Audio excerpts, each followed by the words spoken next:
तो आज घर जाते हुए रास्ते में मेरे साथ कुछ ऐसा हो जाएगा मैंने सोचा नहीं था। तो कल रात को मुझे पता चलता है कि मुझे अपने गांव जाना है चमोली। तो भाई सुबह मैं अपनी नींद को खोल के चला जाता हूँ अपने सफर में आगे की तरफ। देरी रात के बाद भाई यहाँ पे सवेरा हो गया और हम लोग चलते हैं यहाँ से अपने सफर में आगे और पहुंच गए यहाँ पे टोल पे। और टोल को क्रॉस करके भाई यहाँ से हम लोग चले गए ऋषिकेश की तरफ। और ऋषिकेश पहुंचते ही मैंने देखा भाई यहाँ पे सिखों की बहुत ज्यादा भीड़ लग रही है क्योंकि हेमकुंड साहिब के भाई कपाट खुले हुए हैं। और यहाँ पे थोड़ा आगे चलते ही हमने यहाँ पे स्टॉप ले लिया क्योंकि यहाँ पे ड्राइवर का मुंह निकल गया भाई।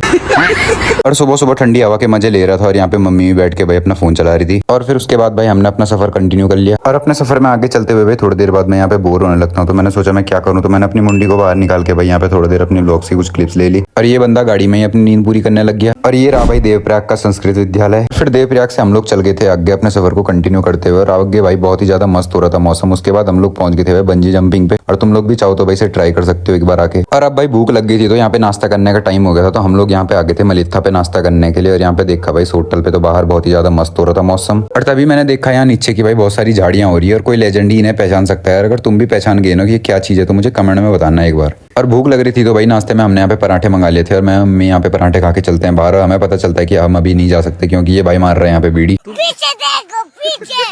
और 1-2 किलोमीटर आगे चलने के बाद हमें पता चला कि भाई ये भाई वहाँ पे बीड़ी मार रहा था। और बीड़ी मारते मारते इसने अपना फोन वहाँ चार्जिंग पे ही छोड़ दिया। फिर हमें थोड़ी देर भाई श्रीनगर में यहाँ पे रुकना पड़ा क्योंकि भाई इस भाई का फोन एक दूसरी गाड़ी वाला लेके आ रहा था। और फिर जैसे ही हम आगे चले भाई उसके बाद हम यहाँ पे जाम में फंस गए क्योंकि यहाँ पे रोडों का काम चल रहा है और ऊपर से पत्थर गिर रहे हैं। तो उसकी वजह से भाई गाड़ी वालों के लंबे जाम लग रहे हैं। और जाम इतना लंबा था कि भाई इस भाई को मुंडी निकाल के बाहर देखना पड़ा। और इस भाई के मुंडी निकालने के बाद भी भाई ट्रैफिक बिल्कुल कम नहीं हुआ। और तभी ट्रैफिक को क्लियर करने के लिए यहाँ पे चुलबुल पांडे की एंट्री हो जाती है। ये नगरासू का वही गुरुद्वारा है जिसपे कुछ टाइम पहले सिखों ने भाई यहाँ पे आतंक मचा के रखा था। और इस गाड़ी वाले को भाई यहाँ पे कर्णप्रयाग में कुछ सामान उतारना था तो उसके लिए हमें थोड़ी देर यहाँ पे रुकना पड़ता है। और सामान उतार के भाई यहाँ से हम लोग चलते हैं आगे। और नंदप्रयाग की इस रोड का काम भाई मुझे लगता है इस जन्म में तो कभी नहीं होने वाला। और बारिश के बाद भाई पहाड़ों का मौसम बहुत ही ज्यादा मस्त हो गया था। उसके बाद भाई मैं पहुंच गया था यहाँ पे चमोली। और यहाँ पे भाई हमें लेने के लिए आए हुए थे पापा। और फिर मैं और मम्मी गाड़ी में बैठ जाते हैं और यहाँ से हम लोग चलते हैं अपने घर की तरफ। और यहाँ पे भाई गाँव में बहुत ही ज्यादा मस्त हो रहा था मौसम। उसके बाद भाई पापा यहाँ पे गाड़ी को लगा लेते हैं। उसके बाद भाई हम अपना सामान उठा के चलते हैं घर। और तुमसे मिलता हूँ कल।